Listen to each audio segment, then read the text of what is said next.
Throughout history, technology has shaped the way art is created, shared, and experienced. Today, artificial intelligence is the latest force in that ongoing evolution, reshaping performance, design, and the creative tools artists rely on. As AI becomes more present in artistic spaces, it's challenging long-standing ideas about what creativity is and how it happens. I'm joined by Dr. Lance Gharavi, a professor in the School of Music, Dance, and Theater and Associate Director of ASU's Interplanetary Initiative. His work explores the intersections of performance, science, and technology, challenging traditional ideas about art.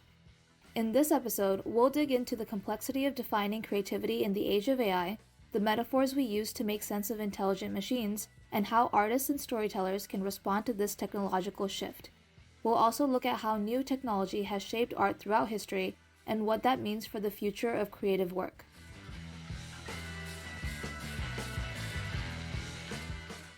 When we talk about the more consumer-facing AI and we look at the things that it's able to create now, it really makes us question like what creativity is. So I would love to know how you would define creativity when it comes to AI.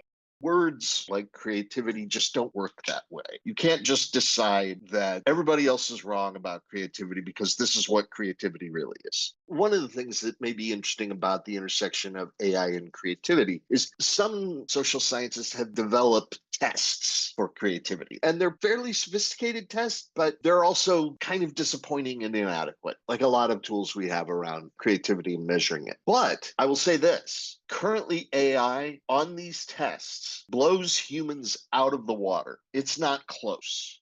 One really standard fun game you can play is you take a common or even uncommon object, like here's a cloth napkin, and you play a game where you pass the object around and you say, okay, come up with a use for this object. And it can be normal, ridiculous, whatever. And you keep passing it around. And the sort of low hanging fruit gets taken, like the obvious answers, like you could use this as a napkin, or you could use it as a towel, or the really obvious ones get taken early. But you keep going. And so after a while, it becomes really difficult to come up with a use that no one has thought of before. And this is really where your creativity comes in. If you asked an AI to play this game with you, you will not win because it will keep generating ideas.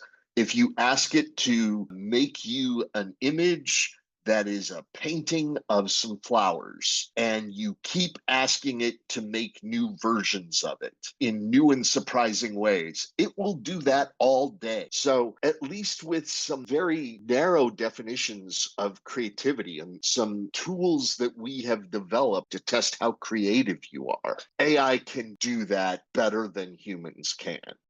A lot of people make other kinds of arguments that AI can't really be creative because it's just predicting the next token.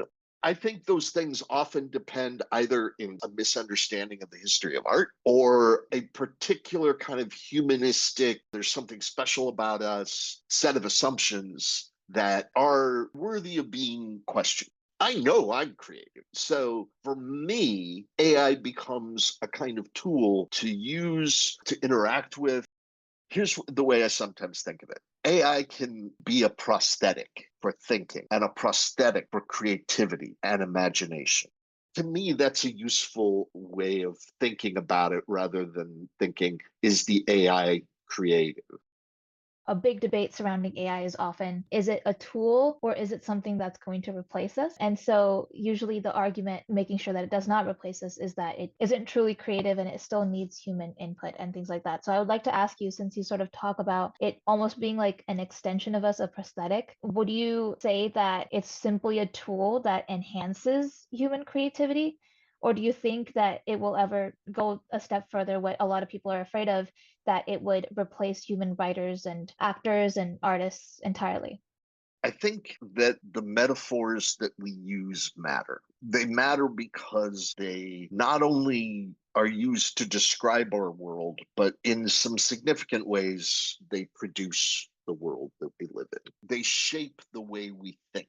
And so if we talk about, as I have here, as you have, if we talk about AI as a tool, that prescribes how we think about it and what we can imagine doing with it. Because we know tools, we work with tools all the time, like Photoshop is a tool and we use it in a certain way. A hammer is a tool and we use it in a certain way. And I think it's useful to think about AI that way in some context. But what happens if we change the metaphor and don't think of AI as a tool, but we think of it as an assistant? You can tell it to do something and it'll go do that thing. An assistant has an agency to it that a tool does not. Now, put both of those words aside and think of AI as a partner or a collaborator or a colleague. And suddenly the level of agency ramps way up because a colleague or collaborator is different than an assistant. An assistant is someone you tell what to do. A collaborator, a partner, a colleague is someone you are in dialogue with.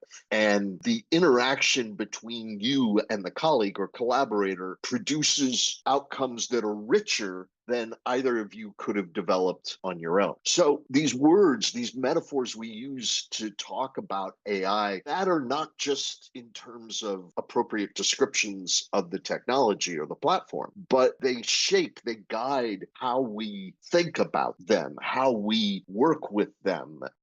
You also asked, can it replace us? Obviously, currently, ChatGPT doesn't do anything until I enter a prompt. But right now, they're working on AI agents. That's one of the big buzzy terms. And these are AIs that can act in the world, right? And you still have to give it direction, but it can then go on and book your trip to Coachella or whatever it is that you tell it to do. And we're still pretty much in the early days of these things, but one can imagine in the not terribly distant future that these agents, you could give it a much more complicated task, like create an ad campaign for my new product.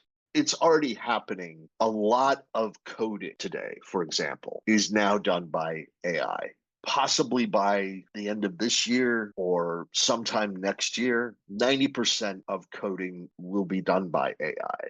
You may still need to have computer scientists, software engineers be there to manage the team of AI that are doing the coding.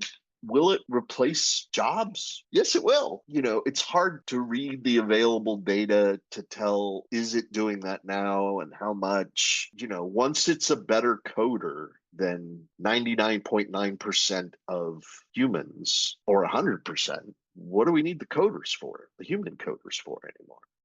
What would you think is the response to that? So, especially we talked about coders, but I know that a lot of artists work in fields like marketing, graphic design, things like that, where they can take their skills from fine art and apply it to something that makes them a bit more money. So, what advice do you have for them? What should the response to AI be from the side of human creatives?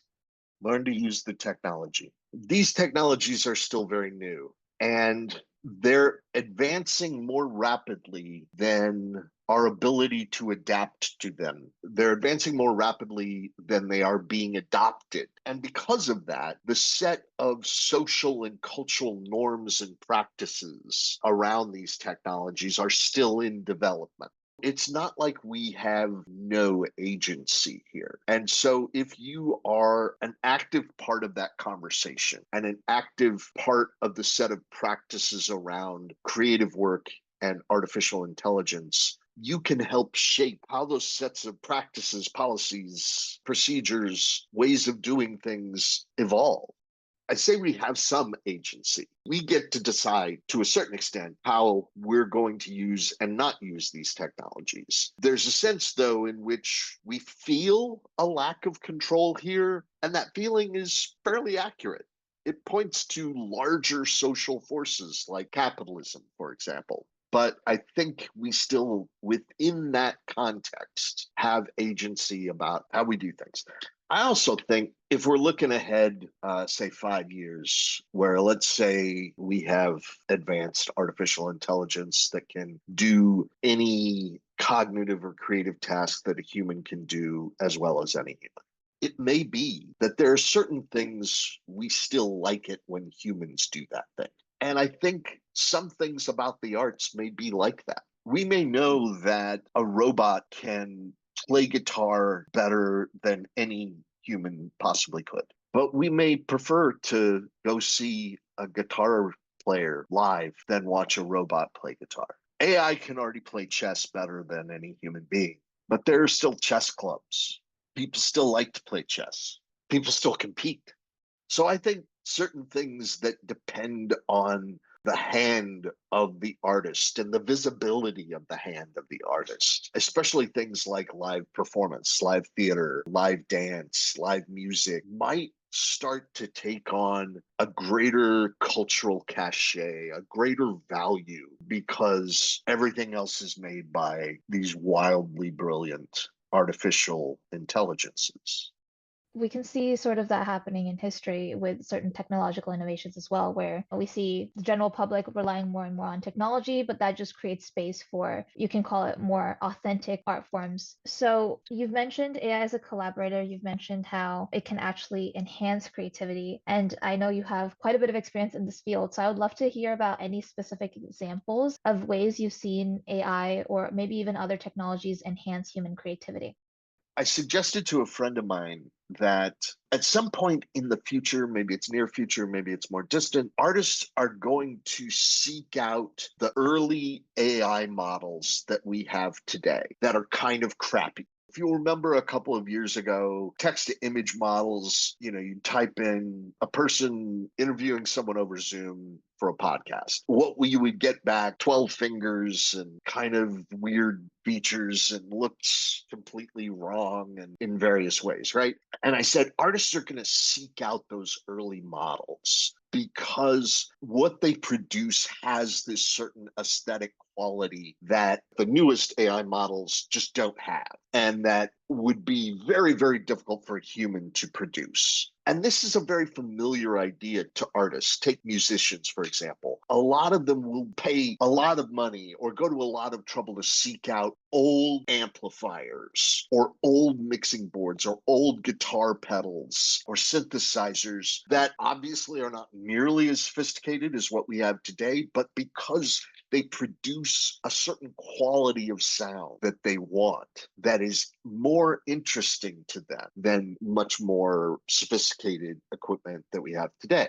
What I've seen already with some of these artists is they're doing that. They're using AI, not just make me a perfect dolly shot of going through Times Square on New Year's Eve, not just trying to make things that look like cinema made by human beings today, but rather to make something that's unlike that, that looks surprising and even shocking.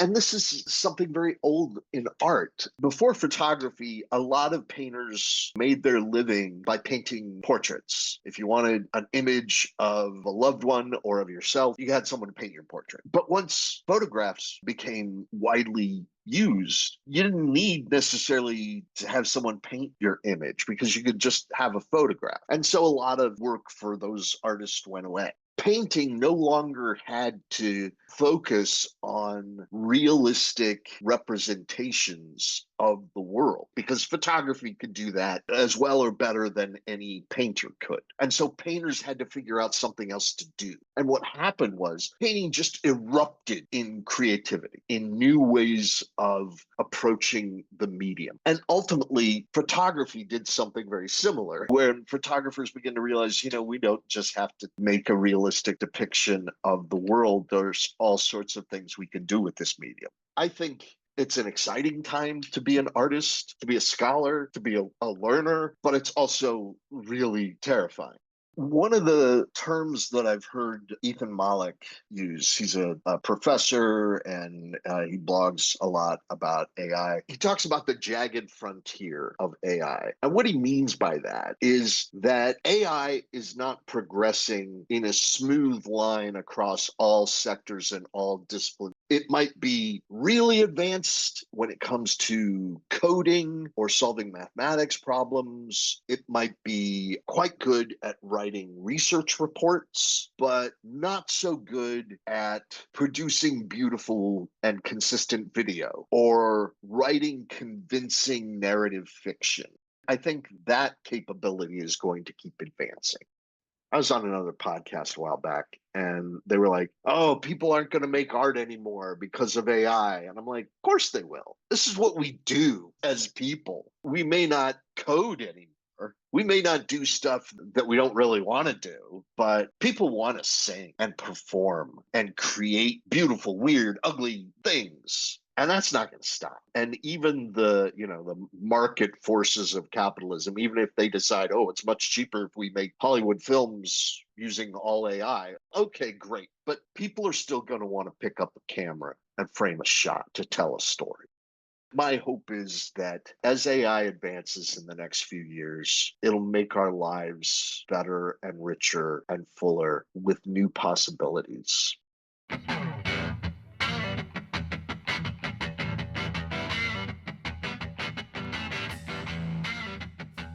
This is the marketing edition of We Mean Business, sponsored by the Reynolds Center at Arizona State University.